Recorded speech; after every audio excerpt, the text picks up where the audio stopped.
So today we are going to start a new module which is called as Indian Society, which means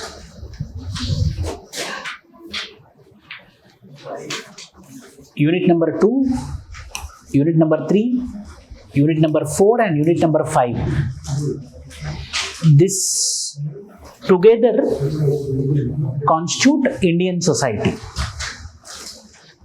Whereas 6, 7, 8, 9 constitute tribal India. Indian society, which is second unit, third unit, fourth unit and fifth unit. We will be starting with Indian village studies or Indian village system. Unit number 5, which is called as Indian village systems. There are 3 subunits. There are 3 subunits in unit number 5 which talks about Indian villages. What are the 3 subunits? 5.1 talks about exclusive Indian villages. 5.2 speaks about religious minorities and linguistic minorities. 5.3 talks about social change in Indian villages. Okay, so unit number 5 have 3 subunits: 5.1, 5.2, 5.3. 5.1 is called as Indian village studies. 5.2 is called as religious minorities and linguistic minorities, means we will be understanding about minorities. And 5.3 is all about social change, how social change is happening in Indian villages. So, in Indian village studies, which is 5.1, first you should understand the syllabus, so I am explaining about the same. So, in 5.1, it talks about Indian village studies, in which 5 topics are there in the syllabus. 5 topics are there. First topic is about significance of village study in India. Why we have to do village studies? Why we have to go for village studies? First question itself, significance of village study means there is some significance, there is some benefit. Second topic, Indian village as a social system. What is social system? Indian village as a social system or not? Third topic, which is called as traditional patterns of settlement and how these traditional patterns of settlements are getting changed. So third topic is traditional and changing patterns of settlements. Fourth topic, agrarian relations in Indian villages, farmers, and how these farmer or agriculture relations are changing. Agrarian relations in Indian villages. And the last topic is impact of globalization on Indian villages. So 5.1 talks about why we have to do Indian village studies, what we are going to get benefit when we study about Indian villages. 5.2 talks about Indian village studies, who did. Third topic, we have traditional patterns of settlement. Those traditional patterns of settlements are getting changed. For example, before going into the topic, I will tell you one example. Traditional patterns of settlement. These traditional patterns of settlements are getting changed. For example, in any village in India, if you go across, the scheduled caste community houses are located on the edges. It's a traditional pattern, traditional. So, these traditional patterns of settlements are getting changed. So, why these traditional patterns of settlements are getting changed is the third topic. Fourth topic, agrarian relations are getting changed. Once upon a time, agriculture land is a social factor. Agriculture land is like a family member. But now, the agriculture land is not a social factor. Agriculture land is more than social factor. It became economical factor. Now farmers also making some plots and they are selling or not.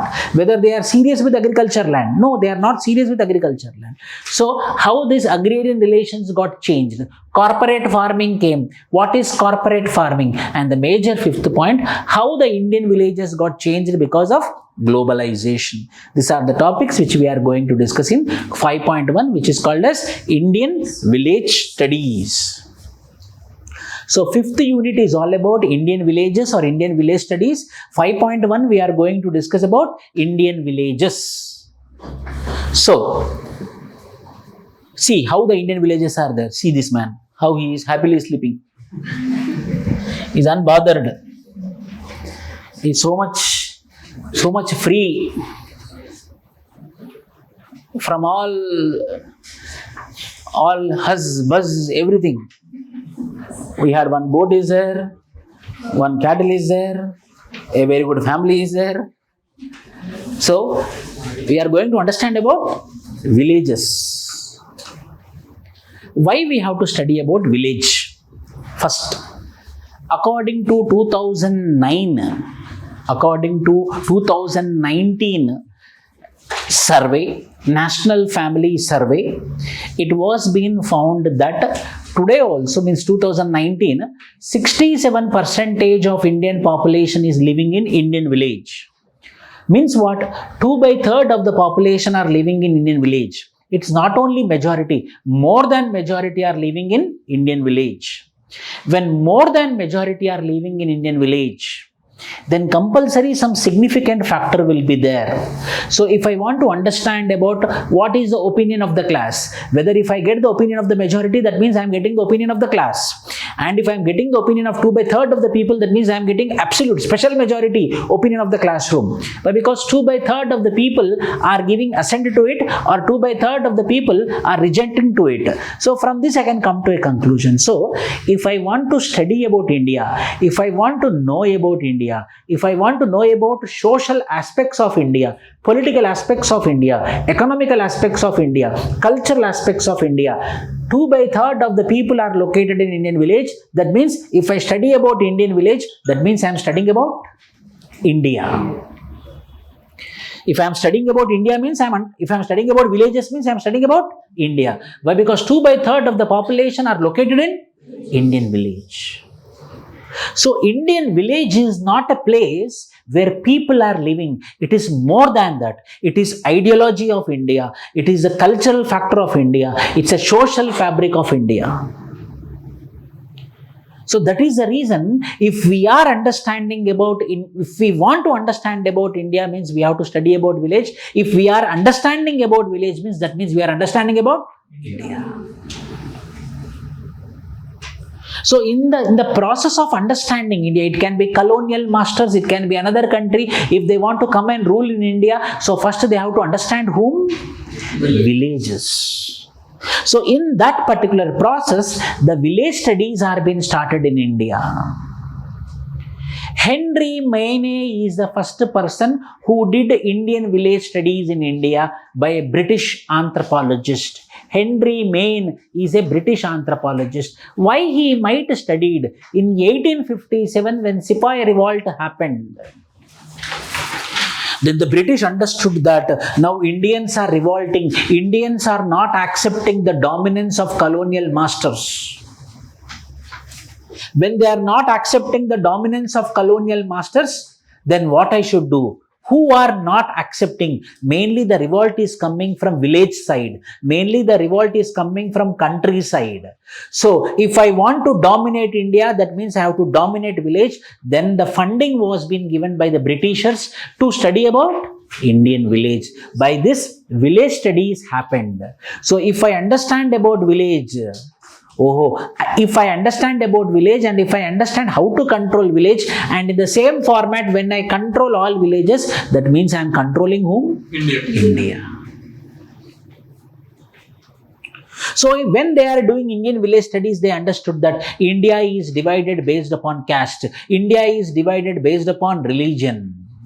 So if I want to consolidate my empire, if I want to consolidate my rule, then I have to go for what? Divide and rule. So I will divide the society based upon religion. I will divide the society based upon caste. How they understood that I have to divide India based upon caste, how they understood that how I can divide India based upon religion. Why? Because few experts by the name called as anthropologists, they entered or they visited every village or they visited the villages and started studying about Indian villages. So when they are studying about Indian villages, then automatically I can understand India. When I understand India, then I can easily dominate India. For that particular purpose, you are having this topic called as Indian village. In the beginning also I told, now also I am repeating the same. For every unit, when we start, first we have to understand what is the necessary of that particular unit. Why that unit is there in the syllabus. There might be some purpose. Without purpose, no one will stay. Without purpose, no one will keep in the syllabus. So the purpose is what? If you want to understand about India, first you have to understand about Indian village. India doesn't lies in urban centers. India lies in villages. If you want to dominate India, you have to dominate villages.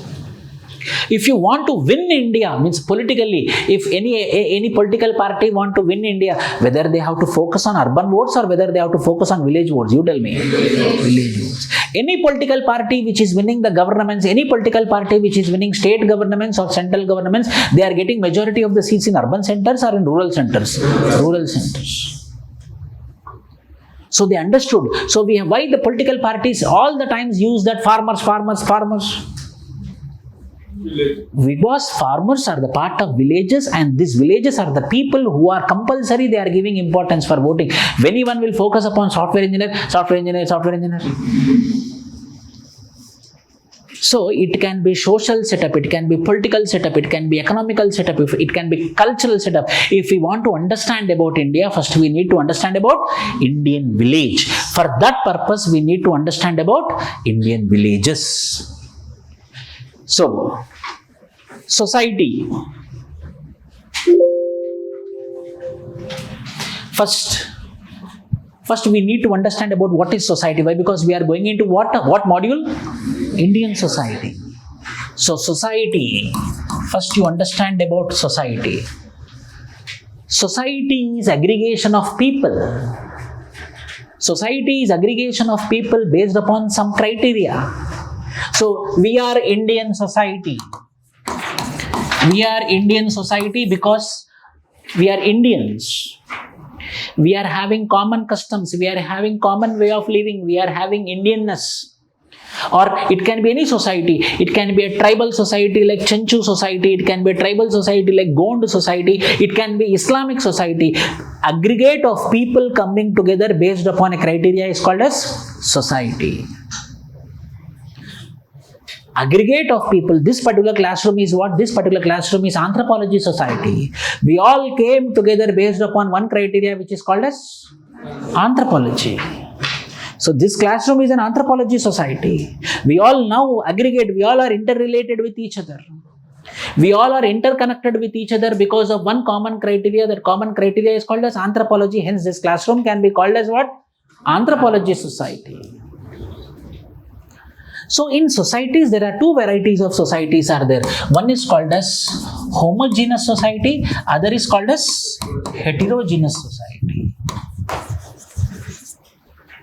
What is homogeneous society? The people who are living in that particular territory, the people who are having aggregate relationship. If the criteria is one culture, one language, one way of living, one tradition, it is called as homogeneous society. Like tribal societies are called as homogeneous societies. Whereas another society which is called as heterogeneous society, where the people are being combined, people are staying together, people are living together in spite of difference in their cultures, in spite of difference in their language, in spite difference in their traditions, in spite difference in their customs, is called as heterogeneous society. People with different criteria staying together, people with different criteria having aggregate relation, it is called as heterogeneous society. So society is nothing but aggregate of people based upon a criteria. The criteria can be a religion, language, region, anything. And there are two types of society. One is called as homogeneous society and heterogeneous society. In that society, it can be homogeneous society or heterogeneous society. In that society, every man in the society is having a status, every man in the society is having a role. When there is, so status means structure. Every man is a structural arrangement and every man is having a function. When he is part of the structure and when he is doing his function, whether that society will be thriving, moving forward or not. If, for example, family is a society, when brother, sister, father, mother, grandmother, grandfather, when everyone is doing their function, everyone are structure. This everyone is doing their function. Whether that happy family, that family will become a happy family or not. So similarly, when all the families are doing their structural thing and functional thing, then the foundation of society is what? Family.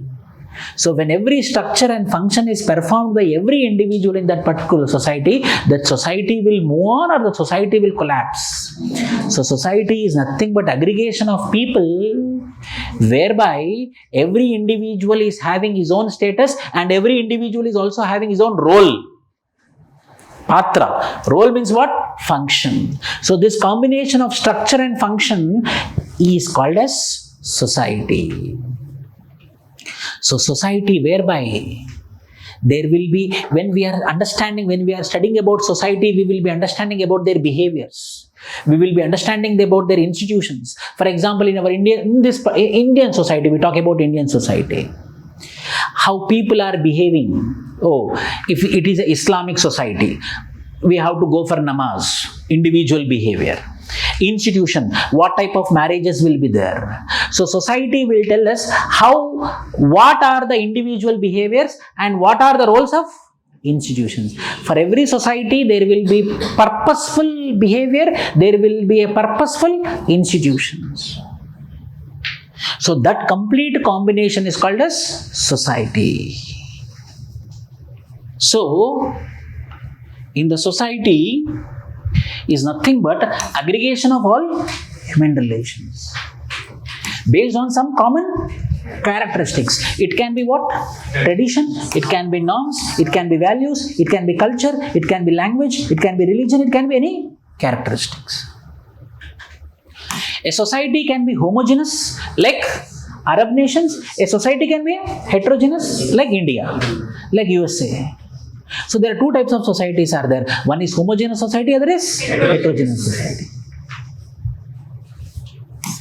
Based on the elements of diversity. If no diversity, that society is called as homogeneous society. If more diversity is there or just diversity is there, it is called as heterogeneous society.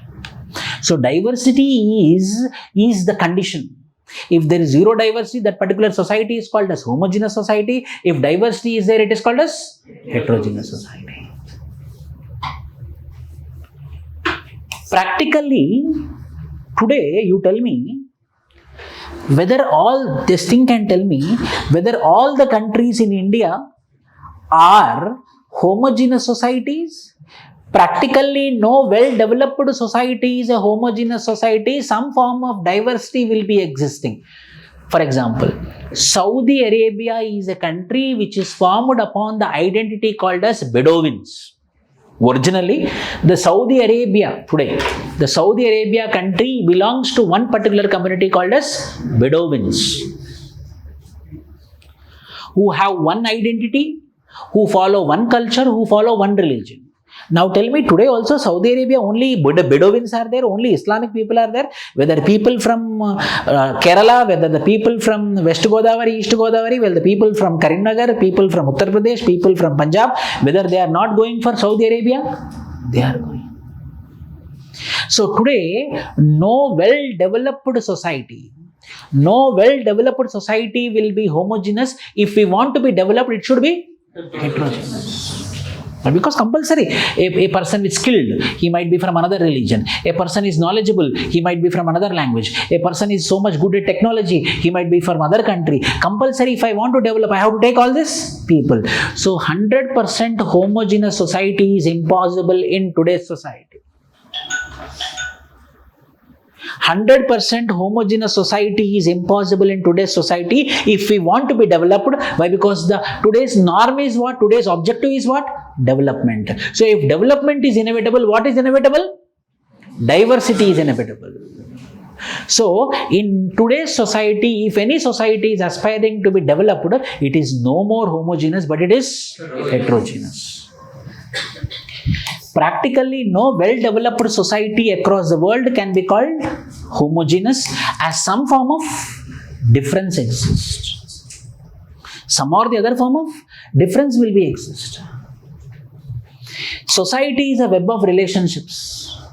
This is anthropology society, as I told in the beginning. Some form of web of relationships. I am teacher, you are student, you are benchmate or classmate or friend. At least people will recognize. Some form of society is nothing but a web of relationship which are being connected by some criteria. In anthropology society, what is the criteria? Anthropology itself is the criteria. So society is nothing but a web of relationship where one man is connected with another man. No, I am independent, I don't want any man, I can live alone. No, impossible. Man by very nature is a social animal. Man by very existence itself is a social animal. If any man is thinking that no, I can live alone, he is a fool. It is impossible. Web of relationship, and these relations are fundamental for understanding human behavior and different institutions of society. Islamic society, how marriage institution. Islamic society, how family institution. Hindu society, how marriage institution. Hindu society, how family institution. For every society, there will be individual behavior. For every society, there will be separate institutional behavior. For example, if you go to Talibani society, where a woman is not allowed to show her inch also. Woman is completely restricted. Woman is not allowed to go into the schools. And if woman is coming into the outside, the male of Taliban will be having the right to beat her. The same thing whether we can do in Indian society, the same thing we can do in American society, the same thing whether we can do in Pakistani society. No. But it can happen in Afghanistan. So that is the behavior of that particular society. That is the institution of that society. So every society will have a predetermined individual behavior. Every society will have a predetermined institutions, how they function.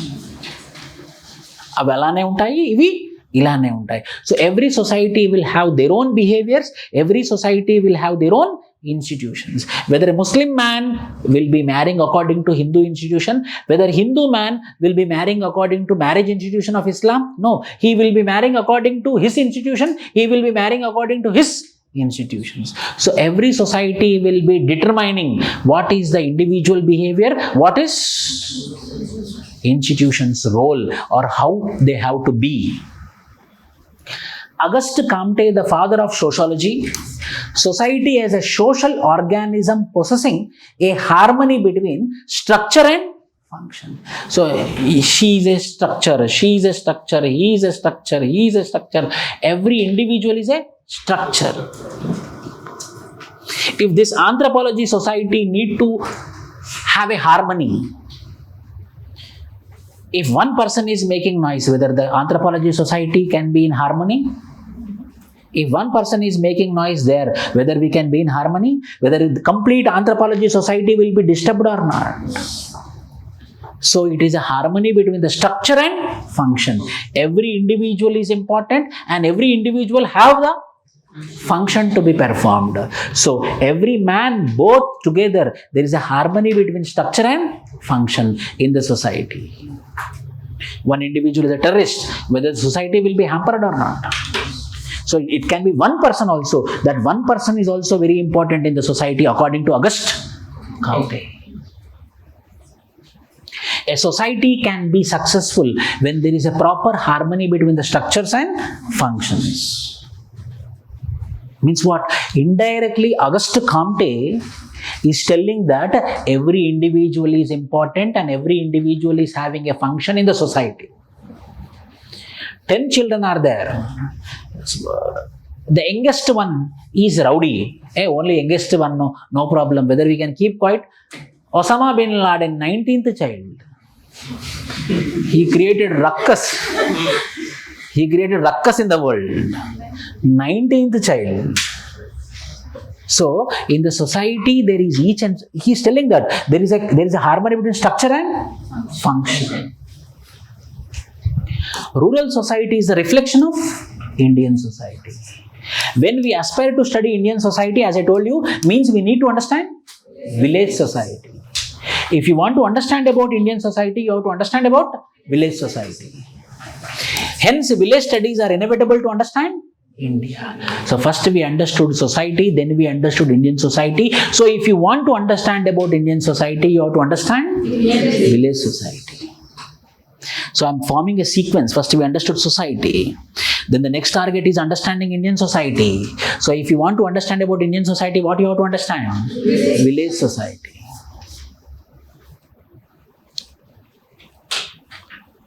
So why we have to go for village studies? Why? Because we have to study about villages. Why we have to study about villages? When we study about villages, that means we are studying about India. When we are studying about India, means we are understanding Indian society.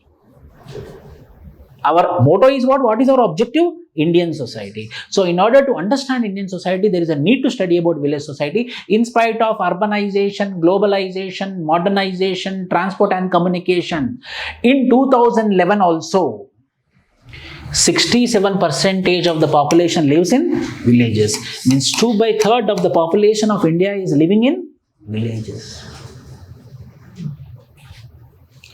Village not only characterizes demographic and structural reality of contemporary India, but also gives ideological view. If you are thinking that village is 67% of the population, demography means population. If you are thinking that village is a structural thing, village is a demographic thing. No. It is not only about population. It is something more, which is called as ideological view. What is the ideological view of villages? That is the ideological view of India. So here we are not studying about population. Here we are not studying about structural arrangement of Indian villages. We are going to understand about ideological view of Indian villages. When we understand ideological view of Indian villages, that means we are understanding the ideological view of India. So it is not just limited to demography. It is not just limited to structural thing. It is something more. So hence, when we need to understand India, that means we need to understand villages. According to Andrew Betteley, a British anthropologist who is an Anglo-Indian. How I am bringing anthropology here. According to Andrew Betteley, what Andrew Betteley told. The village was not merely a place where people live. It had a design in which it reflects the basic value of Indian society. It is not just a demography, it is not just structural arrangement, it is something more, which is called as ideological view. So Andrew Betteley told Indian villages are not just the place where the people live. It is not just merely the people live, it is more than that. So the Indian society lives in Indian villages. So if we are not going into the Indian village, we will go slowly. First we are trying to understand. First we understood society. Then we want to study about Indian society. So if I want to study about Indian society, means what I have to study? Who told me? Andrew Betteley told. Who told me? Auguste Comte told. So these people are giving me directions. So if you want to study about India, first you study. The ambition is to become IAS. So IAS, you will become IAS officer. So if you want to become IAS officer, there is something called as UPSC will be keeping exam. That exam you have to write. So if you want to study about, if you want to understand Indian society, you have to study villages. Gandhi romanticized village life as he told. Indian villages are self-sufficient, self-reliant, simple, free, non-violent and truthful. To Gandhi, the qualities of village and rural life surpassed that of cities. So he believed that Indian villages are truthful, Indian villages are non-violent, Indian villages are happy. But however, there is some concern.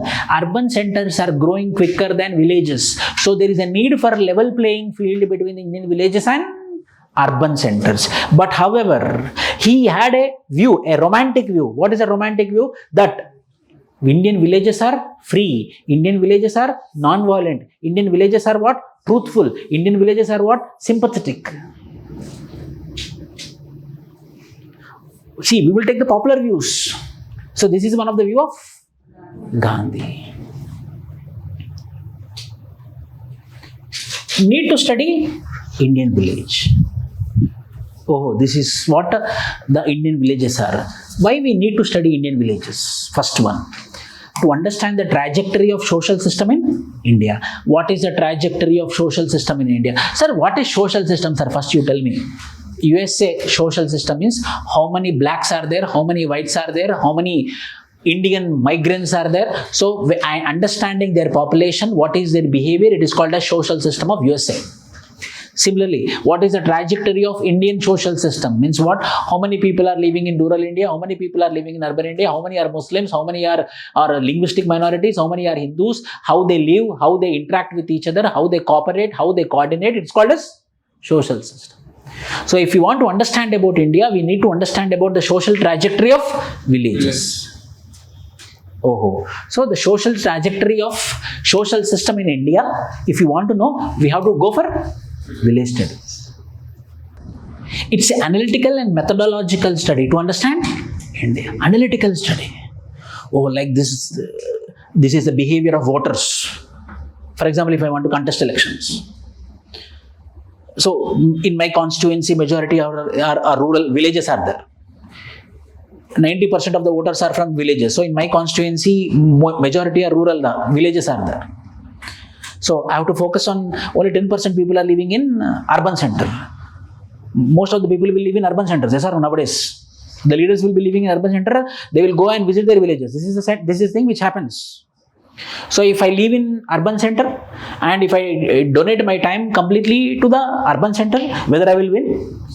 So, if I want to win, I should have an analytical view. I need to have a methodological view. What is a methodological view? I have to move into the villages. I have to study their behavior. For what they will be convinced, what they want, what should be my behavior so that these people will convince and vote for me. Is it not analytical? Is it not methodological? So, in the process of understanding India, we need to understand analytical and methodological view of Indian villages. Then you will know the exact India. Third, to understand the changing patterns in agrarian society, mainly nowadays number of suicides are increasing. So, we need to know about Indian villages. Indian villages social change is happening.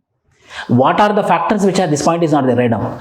The process of social change in Indian village, what is happening? Sure. How they were been earlier, now the Indian villages are same or they are changing? They are changing. Once upon a time untouchability is there. Today that much untouchability is not there. 98% of the untouchability has been deleted. That means that there is some social change. So, we need to understand why there is social change. If there is social change in Indian village, means there is also social change in India. What are the factors responsible for social change?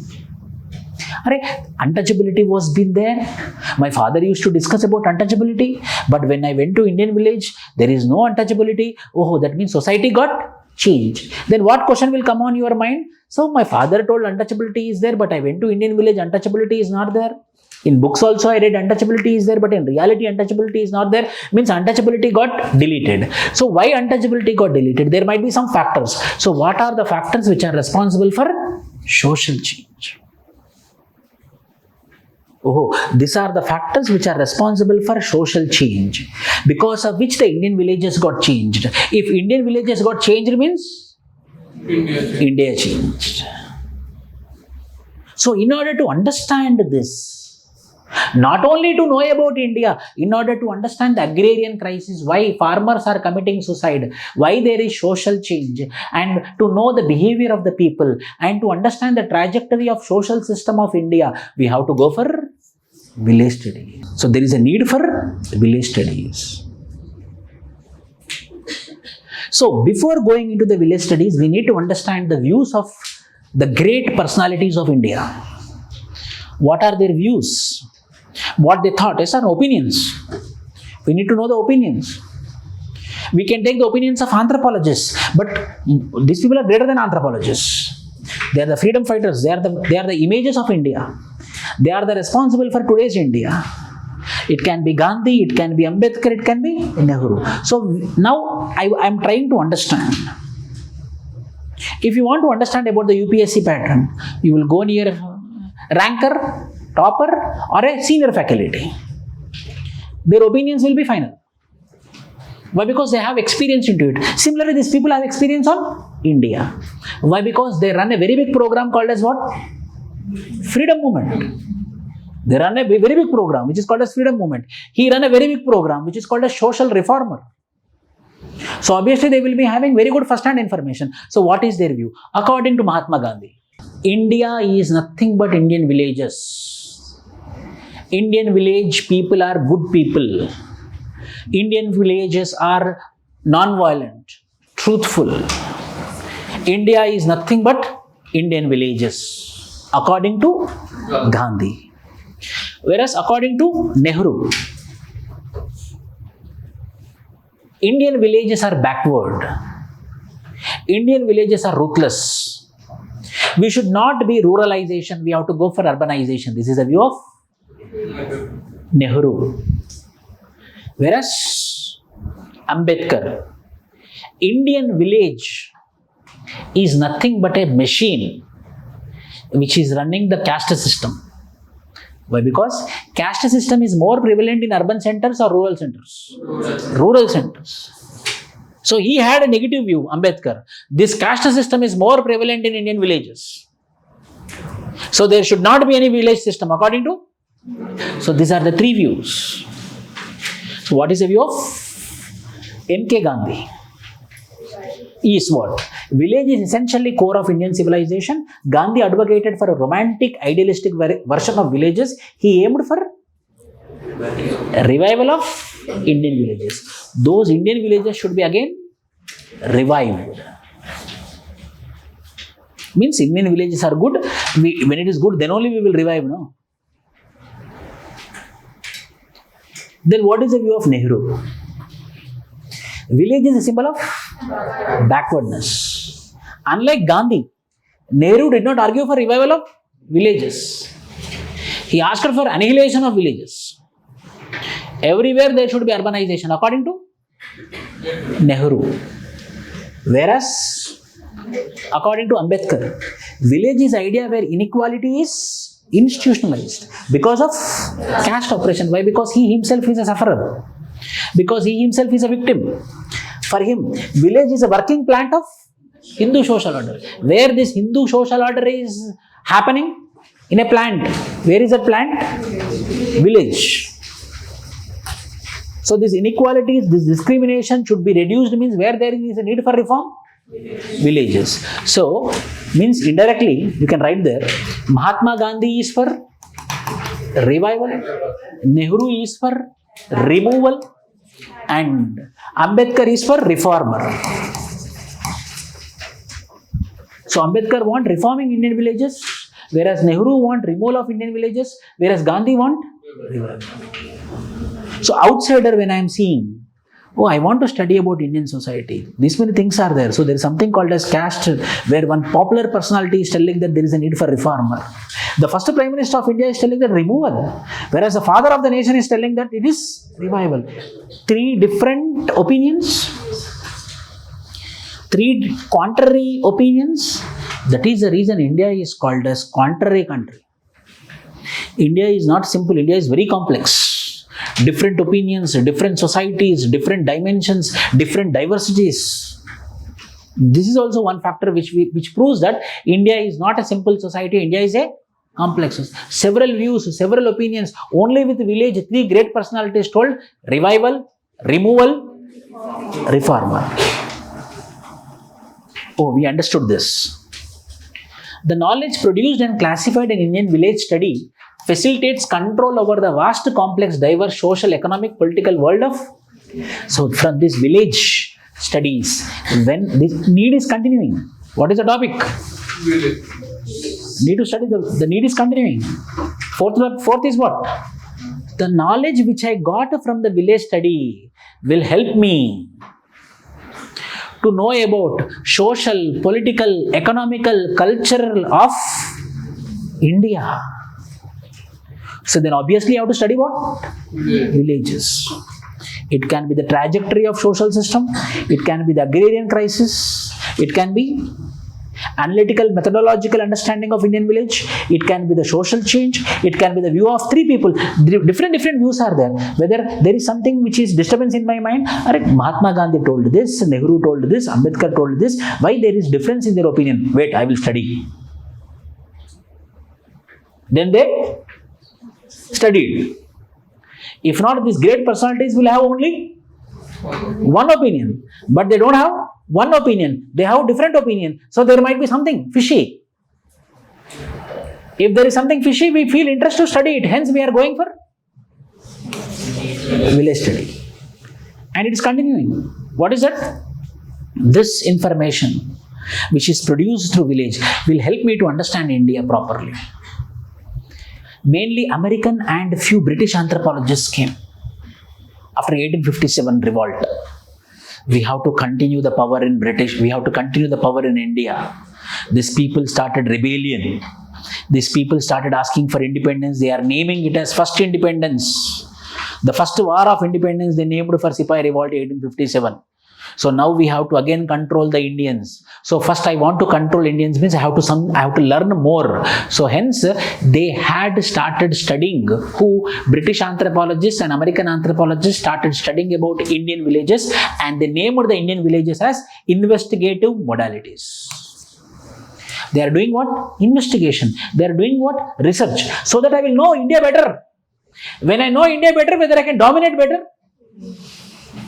When I don't know, I cannot dominate. No, if I want to dominate, I have to know everything. Weakness, strength. Through village studies, we understand that village is a nucleus of Indian society. It is an autonomous political administrative unit and economically self-sufficient unit. Village is an entity of primitive democracy and pristine harmony.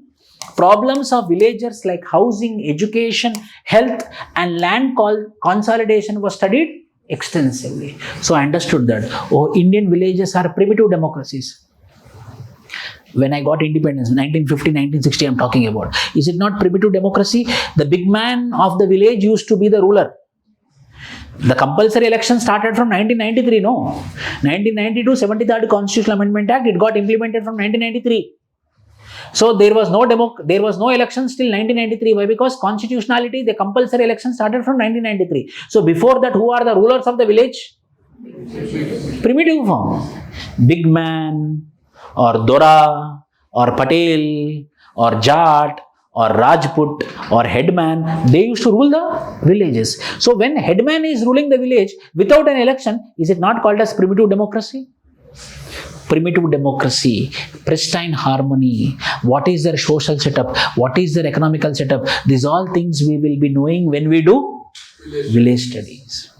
Economists studies only economic aspects, politicians study only political aspect, and anthropology will study all the aspects. Hence, anthropologists started studying villages. Economics studies only economic problems, whereas anthropologists have holistic view and links with social, cultural aspects. Economists try to be more scientific, often forgets normative, ideological view. They will just think everything from science. Whether villages are everything from science? Sometimes, no, they blindly tell that. From last 100 years, this family is ruling us. Let them rule. They will be happy. A new person came, no, I also want to rule, I also want to contest elections. Whether the villagers, I'm not talking any family, whether villagers will accept? No. See, this family is ruling us, we are very happy. Why you are coming, man? Go and ride your auto. Means it's a primitive democracy. People are accepting. Why such behavior? Anthropologists will study. Whereas economists will study only rationalists. They are rejecting means rejecting. They will not bother why they are rejecting. So, yes, there is a need for studying Indian villages, and that too Indian villages need to be studied in normative way. Normative means ideological way. That ideological way is nothing but social, political, economical, cultural in all dimensions. Only an anthropologist can study. Hence, anthropologists started doing village studies. So I am questioning and coming. Society, Indian society is nothing but Indian village. Why we have to study Indian village? There are several things. There are views of several people, several great personalities. Hence we are coming down to the last point. What is that? Yes, there is a need to study Indian village. Village became invaluable observation centers for anthropologists, where he could study in detail social process and problems which are in social, political, economical, cultural contexts. Ideologically, village study explains that villages are the real India. The Indian anthropologists who studied village studies are M.N. Srinivas, S.C. Dubey, Yogender Singh and Ramakrishna Mukherjee. These people studied about Indian villages and they put forward what is Indian village. When they put forward Indian village, that means I am understanding about India. I am studying about Indian society. So, summary of the last 50 minutes, why I am shouting is I'm trying to make you understand that society and Indian society is nothing but village society. If you want to know about village society, there is a need for village studies. Why there is a need for village society? Some points. So finally we came to understanding that if you want to know about real India, you need to know about villages. So hence, Indian society studies are nothing but Indian village studies. So hence, village study. Hence, village study. As I told you, 1861, Sir Henry Mine published a book called as Ancient Law. He visited villages and he started studying about the villages.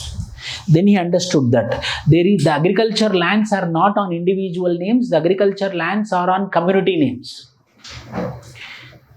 This land belongs to Nai family, Nai families, Nai caste group. This land belongs to this caste groups. This land belongs to this caste groups. Like that it would be there. Basing his argument mainly on the land system in India, he advocated that land was originally held in common by group of people. Today, whether group of people or individual? America, British, group of people are individual. But Indian village, it is group of people.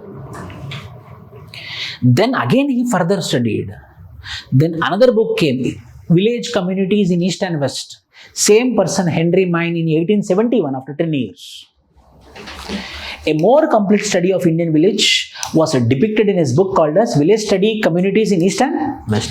In which year? 1871. Published after 10 years of his first book, more detailed description of Indian village. So we started studying about Indian villages. 1861 we started and next is 18. So further Indian village studies are happening, and what are the conclusions? The year 1955, then slowly British and independence happened. 1955, in 1 year, 3 famous books came. In 1955, 3 books released. Number 1, Indian Village by S.C. Dubey. Village India by Mekim Marriott. India's Villages by M.N. Srinivas. These 3 Indians, they went to villages, they studied about India and they written about their understanding of Indian village.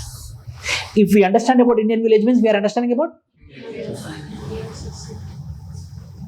and what they concluded were published in this year, and these publications created a great sensation to the Indian as well as foreign anthropologists who had showed keen interest in village studies. These books revealed the exact Indian village. British anthropologists started studying these books. American anthropologists started studying these books. They felt interesting. More studies started happening. More Indian village studies, more understanding of India. More analytical and methodological understanding of Indian village, which means more analytical and methodological understanding of India. So hence, village studies reached zenith. New anthropologists came, new British anthropologists came, new American anthropologists came. They started studying about India. For that, they started studying villages. What are their observations? For example, S.C. Dubey's book, which is called as Indian Village. What he told. S.C. Dubey visited Shamirpet village near only. Shamirpet village on the outskirts of Hyderabad.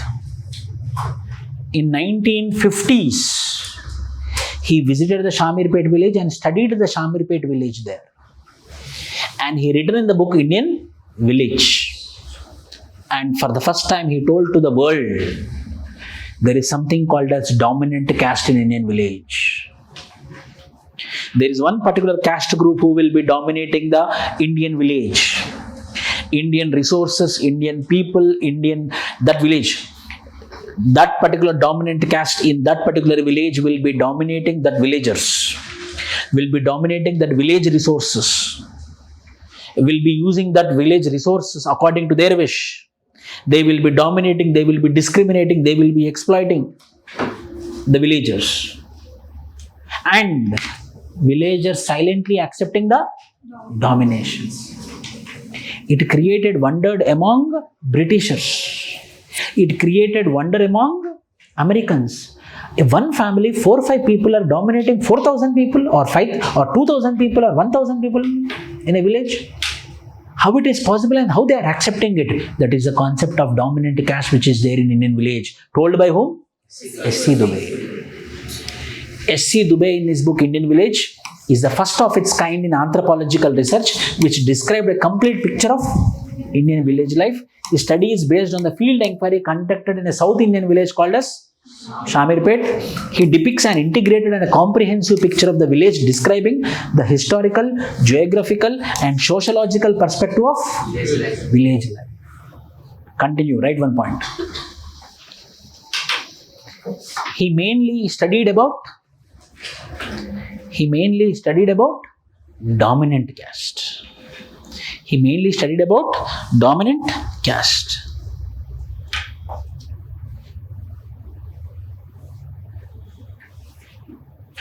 So, now what the Britisher will understand? Now what American will understand? The Britisher and American will understand that, or any politician will understand that, if that dominant caste person is under my control, I will get the votes of the village. If that dominant caste family is under my control, that means the village is under my control. So I no need to worry, I no need to bother. If I manipulate this family, village is under my control. If I corrupt this family, the village will be under my control. Yes or no? So Indian villages gave an insight. Indian village studies gave an outlook to the foreigners about Indian villages from the village studies. Like for example, S.C. Dubey studied which village? Shamirpet. And written the book called as Indian Village. A social system. So in this way, we started studying about village studies. In this way, we started doing village studies for the sake of understanding India. Now further, going forward, whether Indian village is a social system or not, Indian village is a social system or not? If Indian village is a social system, which means India is a social system. Then what is social system, sir? A patterned network of people. This is a social system now. We are in a social system. It's a patterned network of relationships whereby every man is having a status, every man is having a role. That is called as social system. A social system is a patterned network of relationships constituting a coherent whole that exists between individuals, that exists between groups, that exists between institutions. It is the formal structure of role and status that can be formed in small, stable group. Everyone will be having a status, everyone will be having a role. It can be a small classroom like us. It can be a colony like Ashok Nagar or Gandhi Nagar. It can be a village like Shamirpet. It can be a district. It can be a state. It can be in India. Everyone have a status and role. Family. That is the reason we tell that family is a basic unit of social system. Family is a basic unit of society. In family, whether you have the status or not, you have a status. It can be a son, it can be a daughter, it can be a brother, it can be a sister, it can be a father, it can be a mother. There is a status. Whether you are only having the status, or for every status there is a role. You have a role which you need to perform. If you are a daughter, you need to perform like a daughter. If you are a son, you need to perform like a son. If you are a father, you need to perform like a father. If father is not performing his role like a father, whether that family as a social system will collapse or not. If mother is not performing the role like mother, whether that family as a social system will collapse or not. So, the social system is nothing but it's a pattern network of relationships whereby every man is connected with another man, whereby every man is having a status and a role. The unique feature of Indian social system is diversity. It is present both in India as well as villages. The diversities are dual, that is internal and external. For example, if you go to any Indian village, whether there are subcastes are there or not, there are diversity within the caste also. Scheduled caste, whether the scheduled caste is one or many. Many scheduled castes are many. There is Mala, there is Madiga, there is Bhangi, there is Chamar. There is internal diversity is there. External, when I see from outside also, there is dominant caste. There is Reddy, there is Brahmin, there is Nai, there is Dobi, there is Mala, there is Madiga. Means there is internal stratification, there is external stratification. What I am looking in village, which I also experience in India. What the internal stratification is there in Indian village, like in every caste when there is a subcaste. So when I see from externally how different castes are there, similarly when I look at India also, there are different caste groups are there, different religions are there. So whether village and India are like mirrors or not, means what is happening in village is also same in India.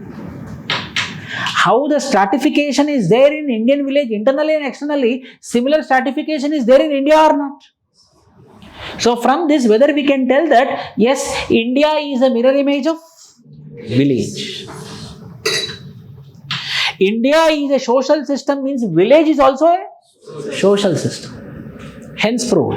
When India is a social system, means village is also a social system. How internal and external stratification is there in India, similarly internal and external stratification is there in villages. Hence we tell that yes, village is the mirror image of India, or village is the microcosm of India. Village is a microparticle of India, microcosm of India.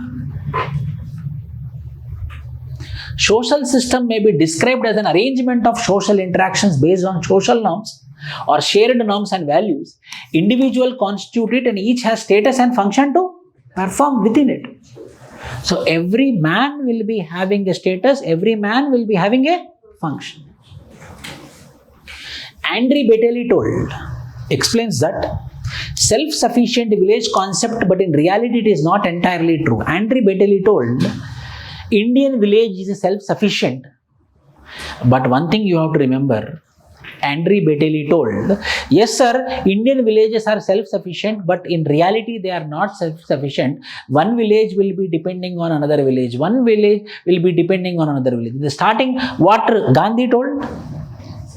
Every village is a peaceful, before peaceful society, what he told? Self-sufficient. So here Andrew Bettelli gave a clarity that Indian village is self-sufficient, but in reality they are not self-sufficient. One or the other way they are interrelated with another village. You tell me, according to the definition of social system, everyone is connected with another system or not? So every Indian village is connected with another Indian village means whether we are integrated or not, whether interrelated or not, we are in the pattern relationship or not. What is social system? Where we are in pattern relationship. So from this, Andrew Bettelli is telling that whereby every village is interrelated with some or the other function with another village, which means we are in pattern relationship with another village, which means it happens only in the definition called as social system. It happens only in the definition called as social system. Hence, Indian village is also a social system. Why? Because they are interrelated with another village. If Indian village is not interrelated with another village as told by Mahatma Gandhi, then our Indian villages are not called a social system. Why? Because we are not into pattern relationship with another village. No, Andrew Bettelli is telling that no, India is self-sufficient, but in reality they are not self-sufficient, they are interrelated. As they are interrelated, it is a social system. When I alone, if I believe that I am self-sufficient, I no need to have any interaction with another man, whether I am social. I am not social, no. When I am not social means I am not part of social system. Are you getting my point? When I am thinking that I am self-sufficient, when I am thinking that I am self-sufficient, I am having everything and anything I am having. So when I am thinking that I have everything, when I am not into contact with any other human being, that means whether I am social or non-social. But some or the other way, the man will be dependent on another man. So because of which we tell man is a social animal. Similarly, up to now we used to believe that Indian village is self-sufficient. Andrew Bettelli told, yes, Indian village is self-sufficient, but not 100% true. Why? Because some or the other way, one village is dependent on. It can be water, it can be cattle. Sometimes cattle will run into another village. Then whether no, I'm self-sufficient, I will not come, let the cattle go, he will think, or he will run behind cattle. Nowadays they are keeping in WhatsApp also. Our cattle, this color is missing. If anyone is there, please find in village groups. Then immediately one more message will come. Please help him immediately. Few likes will come. Means dependent on another villages. There are similarities of each Indian village and every village as a whole. That is, the unity of the village is appreciated by most of the anthropologists. Hence, it is proved that village is representative unit of. Within the village, they are interconnected. Within the village, they are united. Within the village, they are interconnected. Within the village, they are united. United means social system only now. And not only within the village, they are also united with. They are also integrated with other village. So externally also they are interrelated. So internally social system, externally social system. Indian village is a social system. That means India is a.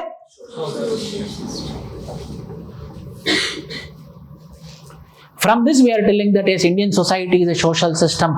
It is because every Indian village is a social system. LHS is equal to. The village provided a source of identity to its residents. M.N. Srinivas said that insult to village is treated as insult to themselves. Further studies. Village is a unit of social organization, represented as a kind of solidarity, which was different from that of kings, caste and clans. Something more. My villager, ma urodu, which is more than kings, more than caste, more than class. Whereby the centrality of the village in nationalistic writings is emphasized village as a social unit rather than economic unit. So it is not only economical concept, it is more than economical concept, which is called as social concept. So if you are thinking that villages are giving economy to the nation, no, it is more than economy, which is called as social. That is the reason we call Indian village as a social system. When we call Indian village as a social system, that means India is a social system. All the documentation provided by the anthropologists helped the national leaders for policy making. If I want to develop India, I should develop villages. If I want to focus on any development, if I want to focus on infrastructure development in India, means I have to focus on infrastructure development in villages. So technically, anthropologically, we are proving that if any development, any policy making, any policy implementation need to be successful, it should be successful in villages.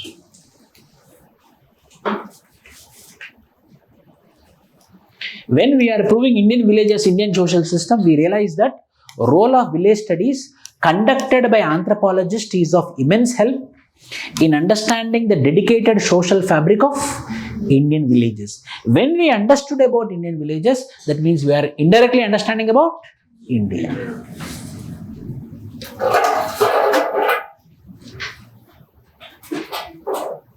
So we understood what is society, how many varieties of society. One is homogeneous society, other is heterogeneous society. So the target is about understanding Indian society. So when we want to understand about Indian society, we need to understand about village society. So why there is a need to study village societies? So there are several points. In that we also understood the various views of great personalities.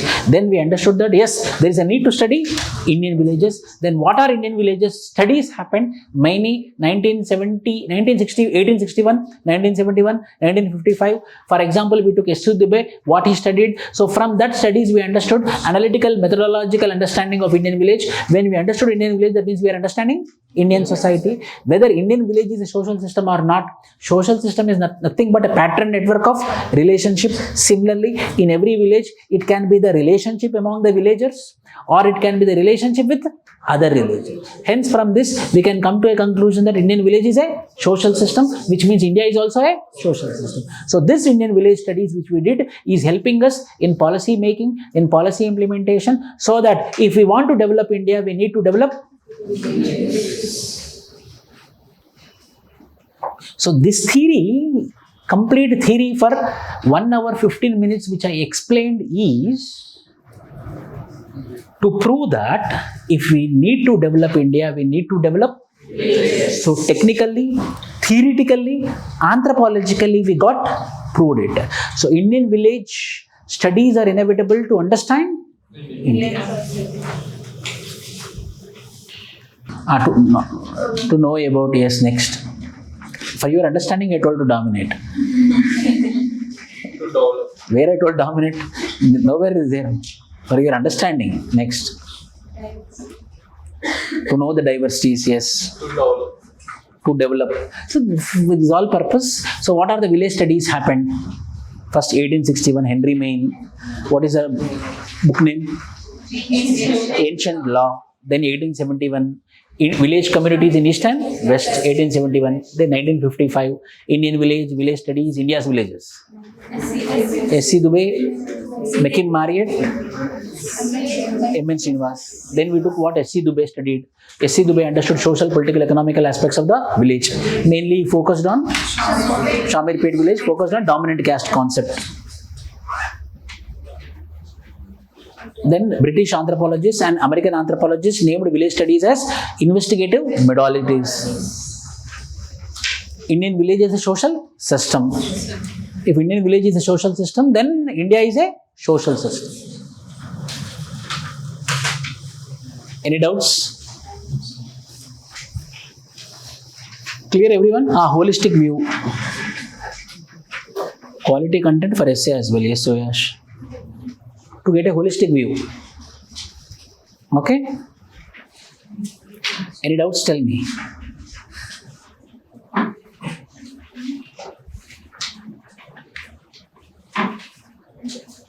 Now you see,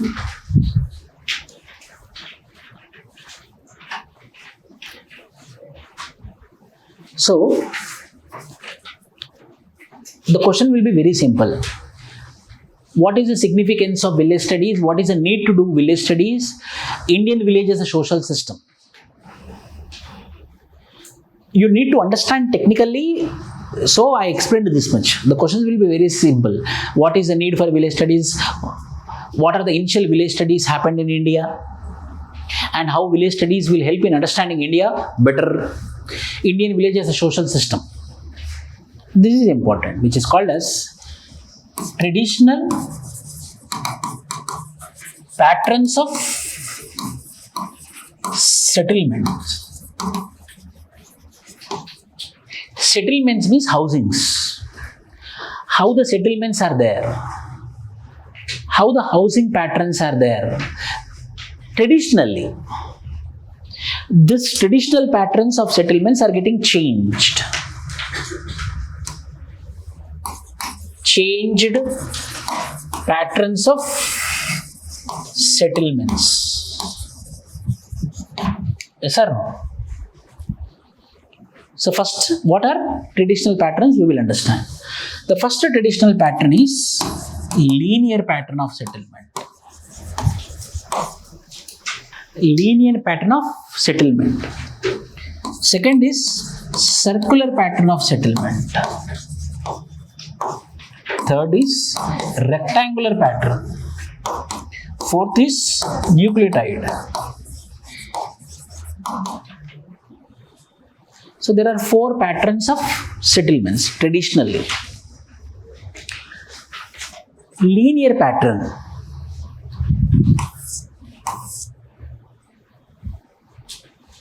A canal will be going on, or a road. We see in Kerala,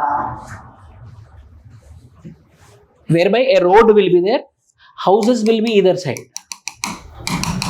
Houses will be either side, linear. In the second house, third house won't be there. All will be linear, only first houses, just beside the roads. This is called as linear patterns. Or canals will be there, water. So houses will be on the banks. Canals will be there, houses will be on the banks. Then what is the benefit? Here we can have a house. This will be the agriculture land. So there is no need for bore well, there is no need for any well. Why? Because I will put pipe into it, I will buy one motor and I will keep on. Then water will go from canal into the agriculture land, isn't it? Similarly, there is no big thing. When we have the houses on the either side of the canal, we can draw the water from the canals. That is the benefit. We can see this in coastal Andhra side. This is called as linear patterns of settlement. Traditionally, this type of houses were been there, either side of the road or either side of the canals.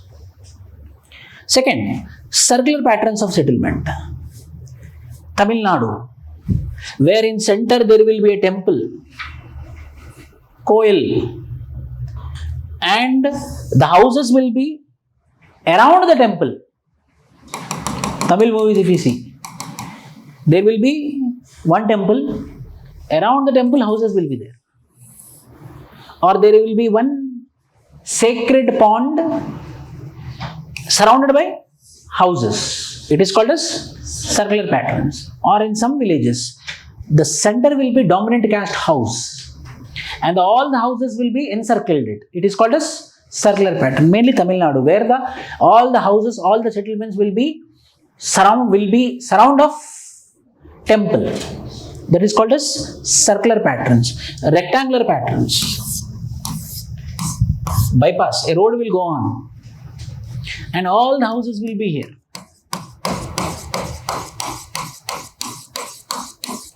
This is called as rectangular pattern of settlement. Nucleotide, where all the houses will be packed. All the houses will be packed.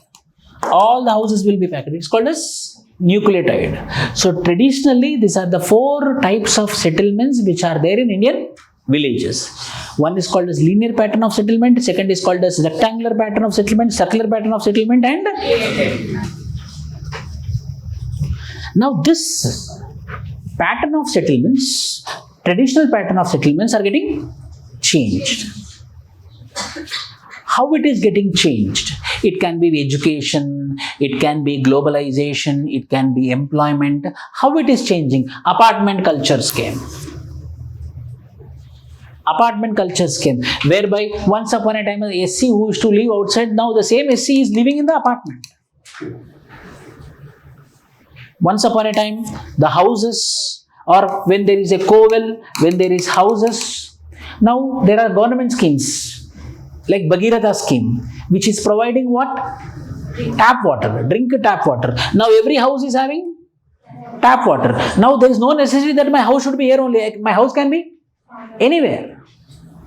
So the patterns of settlements are getting changed. That topic we are going to discuss now. What are traditional patterns and how these traditional patterns are getting changed. With a case study of Mizoram patterns of settlement.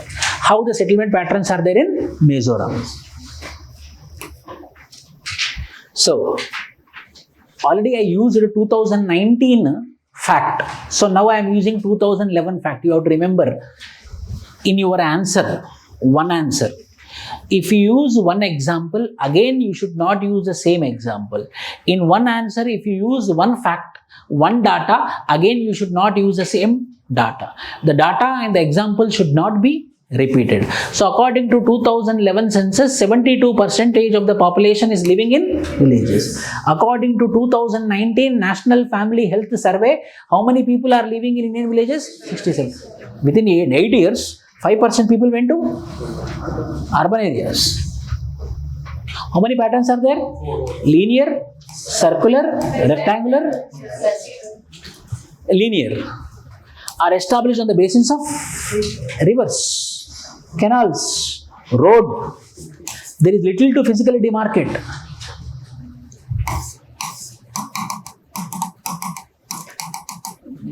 We cannot physically demarcate. What happened in our villages? Bus will come, red bus. All houses will be there.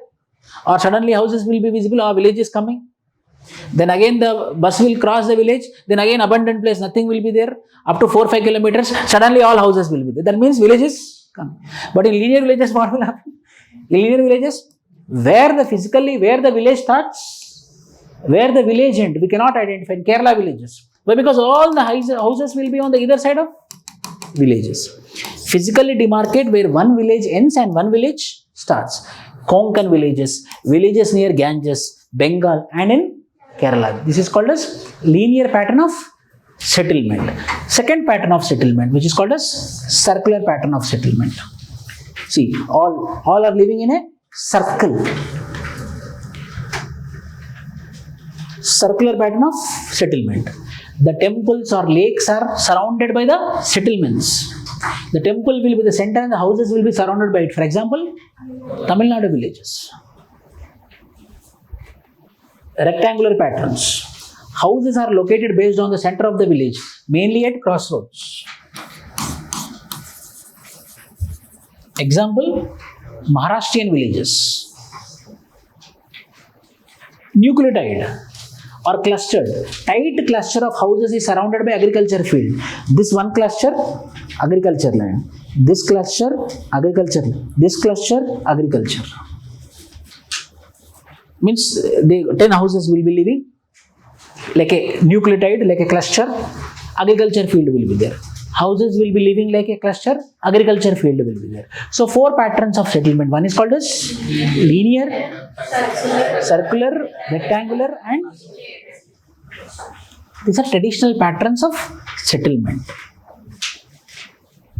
For example, Mizoram case study. In Mizoram, 3 patterns are there. One is called as compact, semi-compact, linear. For example, here you see compact villages, semi-compact,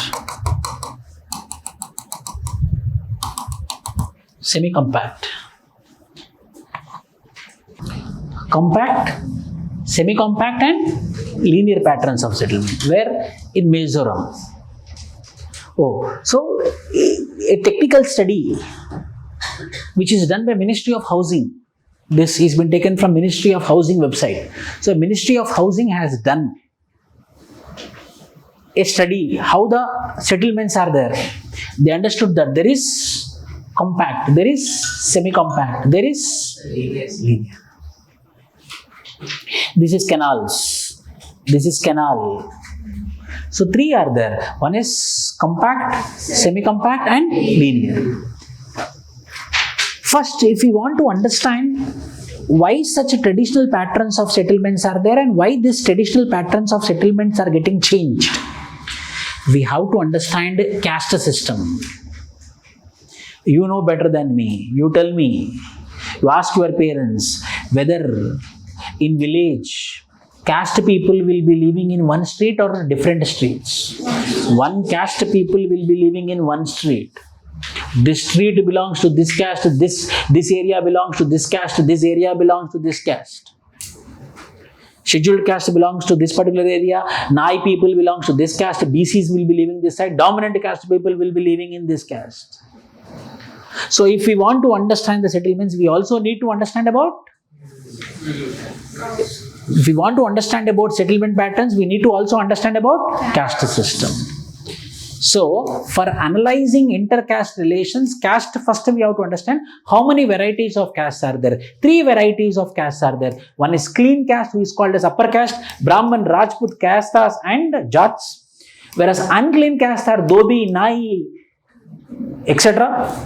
Untouchables are Bhangi, Chamar.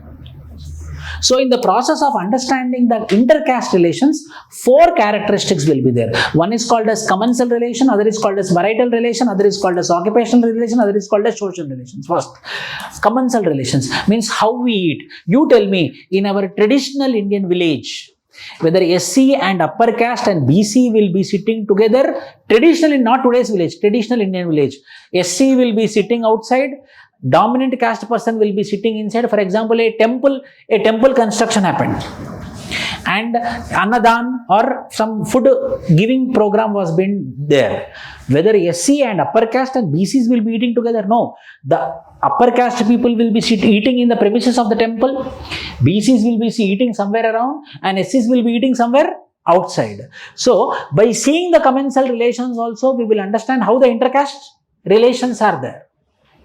Traditional Indian village, whether the Brahmin family, just what is reality I am telling you, it can be the Brahmin family or upper caste family, if they need a cook, whether they will take a cook from SC community? No. We are listening so much of articles where in midday meals program, when Anganwadi worker is SC, then the upper caste people are not allowing the son to eat the food which is prepared by the Anganwadi worker if she is scheduled caste. Means commensal relations also will give us clear understanding of.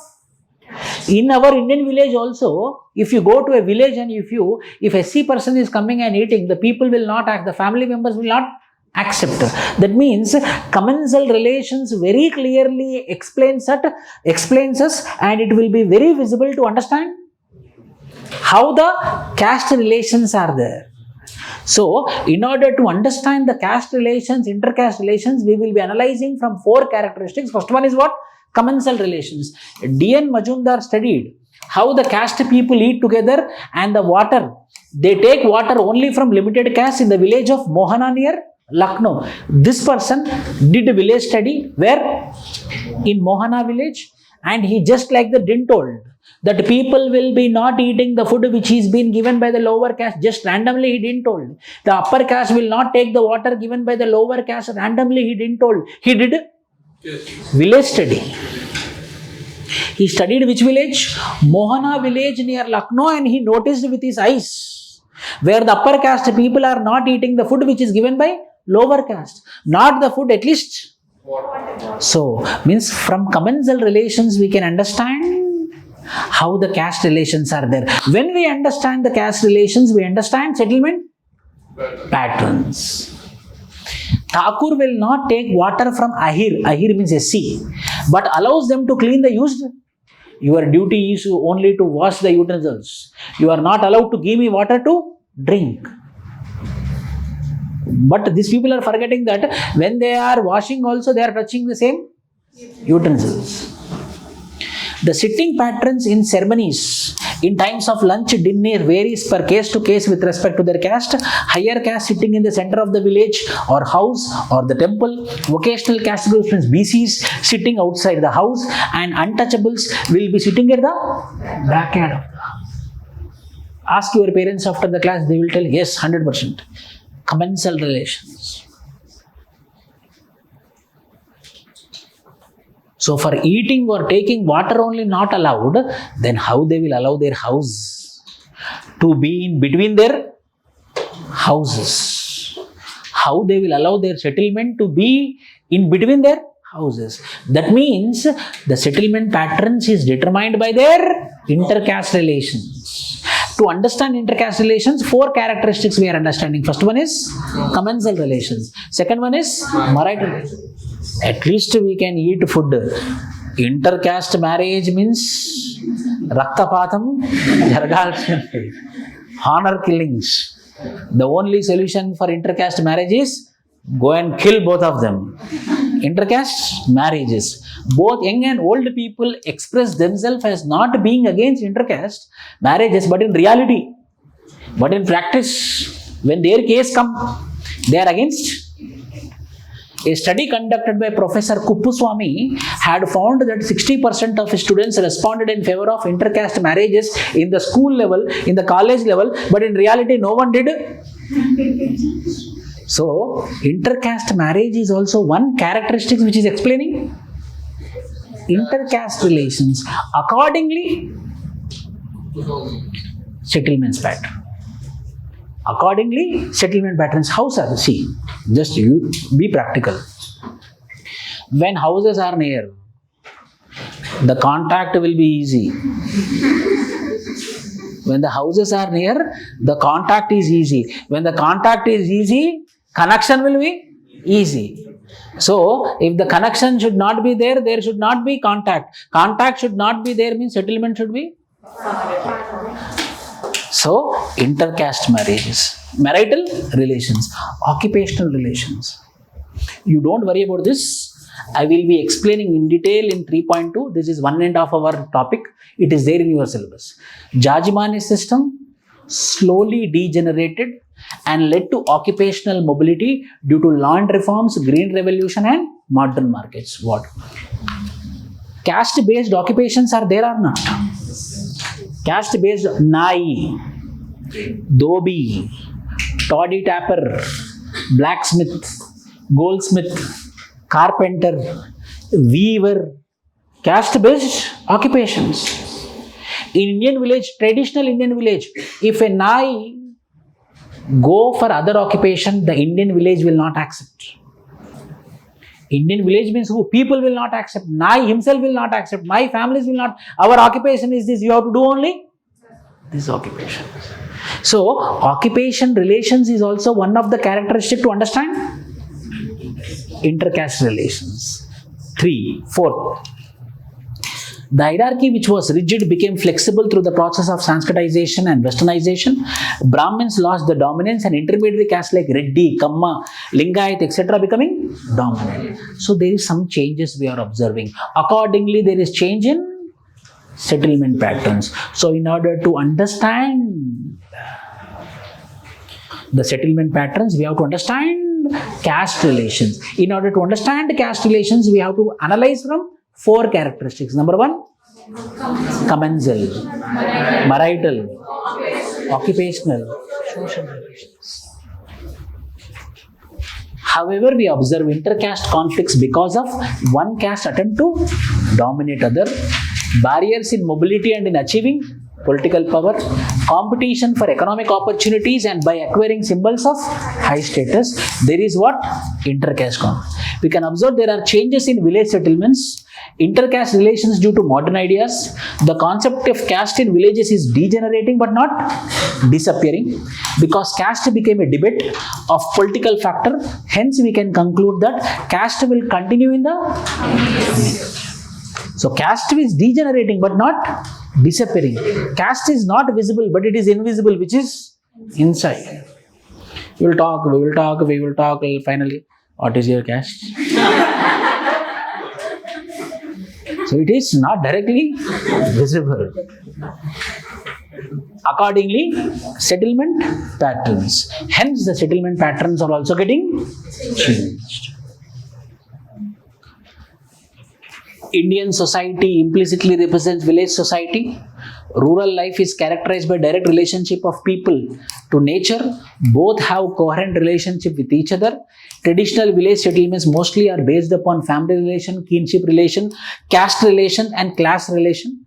Now it is getting changed because of what? After independence, British settlement patterns influenced Indian settlement pattern. For example, Chandigarh urban way of living, government development programs like land reforms. People are getting migrated. SC colony is here. Population is growing. Village is growing. The SC colony is coming under? Yes or no? Once upon a time, the SC colony was outside the village. Population is growing. So houses are growing. So the SC houses came within the village. So now, means what? Up to now, SC houses were being identified easily. Now we cannot identify. Why? Because the SC houses came or SC colony came within the village. True, this is what I am telling is true. Industrialization, globalization and modernization. How the changes are happening? Due to improved irrigation facility like Mission Bhagiratha from government schemes, very good government scheme of Telangana government, water availability like bore wells for every house, changes occurred in circular patterns. From here to here, well. Here what? Pond. Here what? Well. Pond. So pond is there, so well is there, houses used to come around it. But now what happened? Every house is having a. So I no need to live in circular pattern. I can live anywhere. So this circular pattern got disappeared. Overcrowding of people in urban areas led to movement of people to countryside. What got emerged? Gated communities. Settlements got changed. Modernization, constitutional provisions like SC/ST, Prevention of Atrocities Act, government affirmative actions decreased rigid caste-based settlements and led to intermixing of houses. Emergence of nuclear families due to urbanization and industrialization. Now they are not living, they are going somewhere, their nuclear families became, they are not bothered about caste, they are not giving that much importance to caste. So obviously there is change in settlements. Developmental commercial activities in urban areas influence settlements in nearby villages. Increased wherever the educational institutions are there we are going and staying. Wherever the health facilities are there we are going and settling. People are coming from rural area to settle in urban areas because of cinema theatres. Yes, once upon a time, 80s, 90s, every day compulsory, at the time it was addict, no. Compulsory every day I have to watch one movie, but every day traveling is a tough task. I will take rent there only. Settlement pattern got changed. Educational centers, health centers. People are showing interest where there is very good livelihood. So they are not giving importance to rigid settlement patterns. Now settlement patterns became flexible. Increased occupational diversity. Now industrialization, wherever the industry is there they need to have their homes. Now apartment culture came, multi-storage building. Now in which floor, which flat, which caste people are living, no one knows. Why? Because they won't open doors, no. When they open door, at least we want means suddenly they will close. Occupational diversity. Importance for agriculture got reduced. Emergence of multi-storage buildings. Because of all these patterns, circular, rectangular, linear, Euclidide patterns of traditional settlement got changed. So we understood, we did logically. First we understood traditional and the traditional patterns are getting changed. It is getting changed because of intercaste relations. So in order to understand settlements, first we have to understand the caste relations. So to understand caste relations, 4 characteristics: commensal, marital, occupational, social. So with respect to time, with respect to modernization, with respect to globalization, with respect to availability of water, with respect to constitutional provisions, with respect to strict legislations, now settlement patterns got changed. Due to improved transport and communication, people started to settle in different areas, which impacted like this. Rectangular pattern also got changed. Now compulsory have to live here. But now provisions are everywhere. So you can live anywhere. Hence, there is change in the patterns of settlement. The question will be very direct. Write about the traditional patterns of settlement and how it is getting changed. If it is 20 marker, then only you have to write about intercaste relations. If 15 marker or 10 marker, these are traditional, these are changing like this. If it is a 20 marker, it is changing because of intercaste relations. So according to the marks, we have to add content, we have to delete the content. Clear? Any doubts?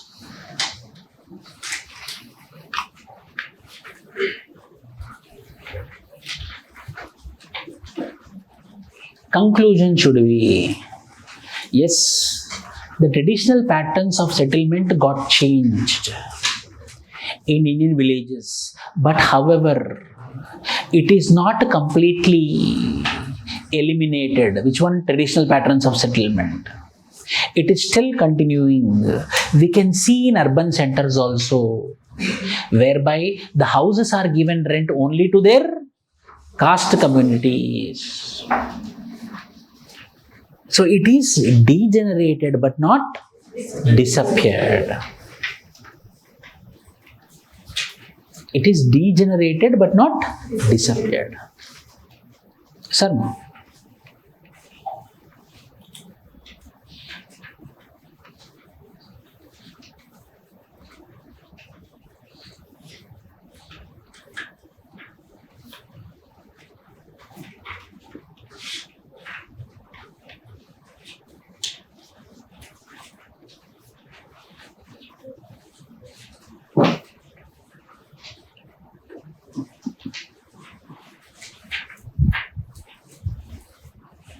Sir, what is the difference between clean caste and unclean caste? Clean caste means who are allowed into the houses, like who nai, dobi, toddy tappers. These are lower castes but not unclean. They are clean castes, whereby there is touchability. Where there is untouchability, those are called as unclean. Chamar, Bhangi, Madiga, Mala, these are called as unclean castes, where there is untouchability. The lower caste without untouchability is called as clean caste. The lower caste with untouchability is called as unclean caste. It is the reality, yes or no? How many of you noticed this? Raise your hand. How many of you noticed these settlement patterns?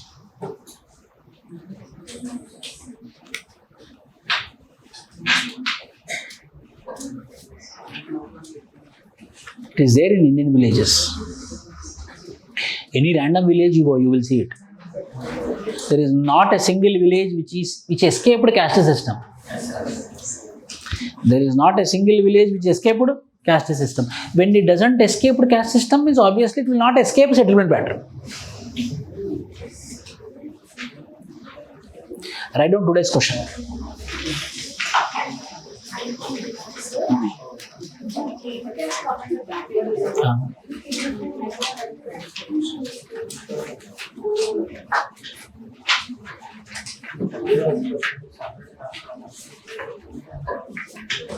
What do you understand by the word? What do you understand by the word? Village study. What do you understand by the word?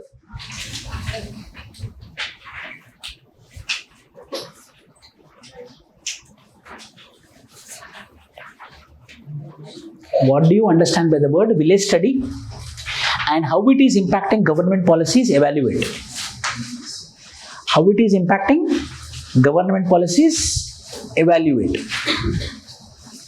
Yes, it is impacting following reasons. What do you understand by the word village study? So first we have to write. We have to start for this. Society is an aggregation of people coming together based upon a criteria. Indian society is also an aggregation of people based upon Indianness. In the process of understanding Indian society, first we need to understand Indian villages. Why? Because Indian village is a microcosm of India. Hence, the study of Indian villages is inevitable because of the following reasons. Those reasons which you told now. 4, 5, 6, 7, those all reasons you will explain. Then, yes, it is helping in policy making. For example, NREGA, National Rural Employment Guarantee Act. When we provide employment to the rural people, it means we are providing employment to the nation. When we are giving livelihood to the rural people, it means we are giving livelihood to the nation.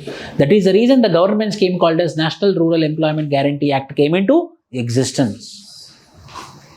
It is rural focused or urban focused? Rural focused. It's a policy. Pradhana Mantri Gram Sadak Yojana, Gram. So if there is villages at the village level, that means the India is having roads. So hence there is a program called as exclusive focusing on villages. Pradhana Mantri Gram Sadak Yojana. With that gram based schemes you have to write. Hence, the policies which are influencing 67% of the population as per 2019, it means it is also influencing India at the large. Conclusion. But however, there are some lacunae. The data which we are getting from village studies are sometimes not accurate because it is influenced by upper caste, dominant caste. There is need for more participant observation to get more original data. Based upon that original data, if we make a policy, that policy will be successful. Yes or no? Like that we have to write.